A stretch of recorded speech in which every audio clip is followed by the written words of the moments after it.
Hello and welcome, Rahti. I'm super excited to have you here. I'm super excited to be here. Oh, it's always fun to hang out with you. So, where in this lovely world are you? And let people know, what's your business? I am in Brooklyn, New York City, and my business is Creative Calling Coaching LLC. I am a coach who helps creative entrepreneurs like filmmakers, artists, app developers with ADHD and other neurodivergent challenges finish things. That's really what it's about.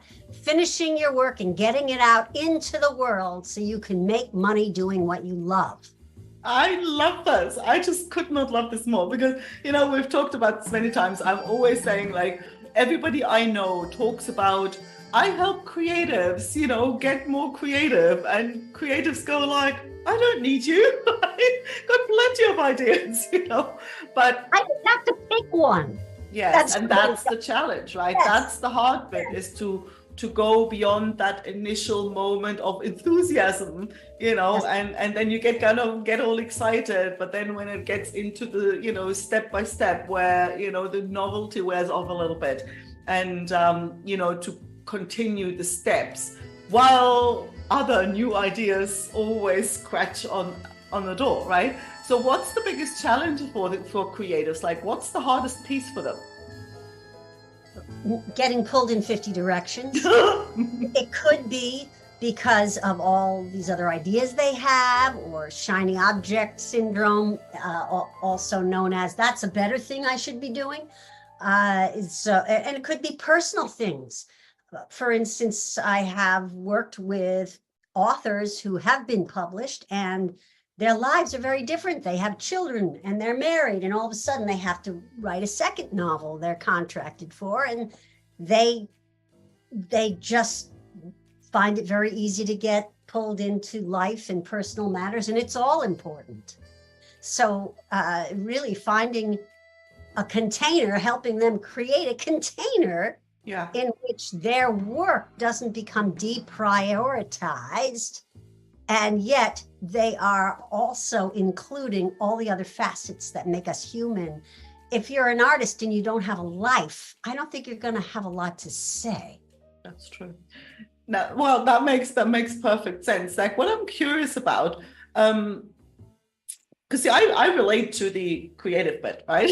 There's always a new idea. What are specific challenges that neurodivergent creatives face? Like, what's different? Like, I can relate to the, oh my God, there's always a new idea, and picking one is hard. I can relate to all of that, right? So what are some specific, like, what's different for somebody with ADHD? Well, most of the time, it seems to me people with ADHD, and they could be on the spectrum, they could have other neurodivergent challenges. I myself have one. We are like the things that mess with everybody else on steroids.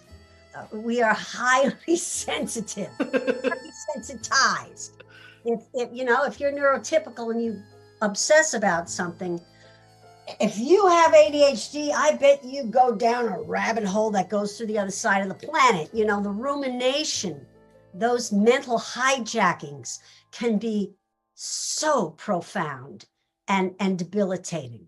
So it's not just about creating a structure in which to do your creative work. It's also developing what we call now mental fitness concurrently, so that you begin to develop what's called executive function. And we all have executive function. And people with ADHD, it tends to be less developed. Executive function is things like knowing how long something's going to take, being able to separate how you feel if you know you have to do something by a certain deadline, be able to manage your feelings. This is also why a lot of people with ADHD have challenges in relationships, because sometimes in a relationship, you have to put a moratorium on a conflict for the sake of the life you have together with someone. So it's really emotional regulation is part of it. All the things that might make that person brilliant I was just thinking, this sounds like a superpower, like that's going off in a million directions, making unusual connection. It's almost like, well, that's the superpower of a creative, right? It is. And, just like you better know if you get on the back of a racehorse, you better know how to ride it. It's like getting to the coaching for me. I think of myself as more of a driving instructor and a road buddy. I'm not therapists. They're the car mechanics. They're going to fix the car. Yeah. I'm going to get in your Maserati with you and help you learn to shift the gears most efficiently, and also decide where you want to go and get there in the most comfortable, expeditious way possible. So, so I'm imagining this fancy rally car, and you're the person on the side, go turn left, do this, like go, so that they get the most out of the car and the track and everything. Right. That's I love that. Adjust the rear view mirror a little bit. Okay, are you looking, how far down the road are you looking? The horizon, not the car right in front of you only. Just really, it's all of those things. And the idea, I think, especially with ADHD coaching, is to coach yourself out of a job, in the sense that you are your client's executive function for a while. They start working with you and hearing the prompts. I mean, I don't tell people what to do, but I will prompt people with questions. Like, where do you want to go? Or if we come up with a strategy, what could possibly go wrong? Do you find people find it hard to, I think, like you said it before, like the finishing piece, right? So I'm especially curious about that because, I had a creative business like my first business. And so you learn to be creative on deadline.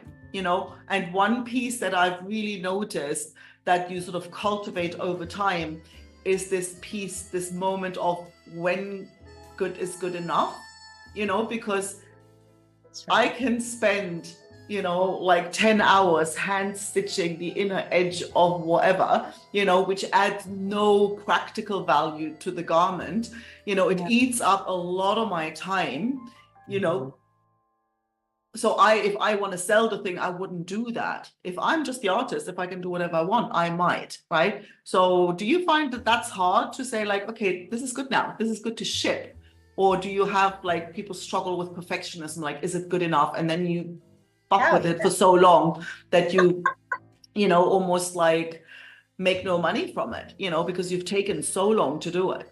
It's so precious. It's so, a project that you come up with can be so precious. And actually a great way to avoid getting into perfectionist is to create a deadline. Not having a deadline.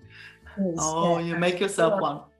Yeah, you make one. And then the next challenge, of course, is helping people respect their own deadlines the way they respect someone else's. Yes. I was just thinking about that, like, if I have my own, then I was like, well, I know it was just me making it up. So, you've written a book. Coaching conversation. I become the accountability, but and there are a lot of ways to deal with that. Sometimes the way, for instance, an artist, I'll use writer again, works on projects for other people is very informative. Like I work with one person who's a ghostwriter, and she has to show up and get certain things done. And the way she does that, it hadn't occurred to her to apply to her own work in terms of the way she structured her time and the way she approached it. So we're starting to get equal weight given to her work, That's a game changer. Yeah. It is a game changer. And there's no reason. It's a good sign if you can apply your skill set to someone else's deadline. That's a very good sign. Then we just have to work through whatever the underlying beliefs and mental habits are that keep you from doing that for yourself. And that's very hard to see. I mean, as a mirror, I'm a coach. As a coach, I'm a mirror, excuse me. You know, people come to me and I tell them what I see. And, you know, that's, you know, if somebody has mustard on their face, you're going to tell them, yeah, you got a little something right here, you know. Yeah. And so I love it. So you've written a book. Tell us about the book. I have actually, as I was talking, I was thinking about it because those internal obstacles are the biggest shining objects of them all. Emotions, how you feel, getting in the way of what you want. And the book I wrote is called The 5 Emotions That Stop Success.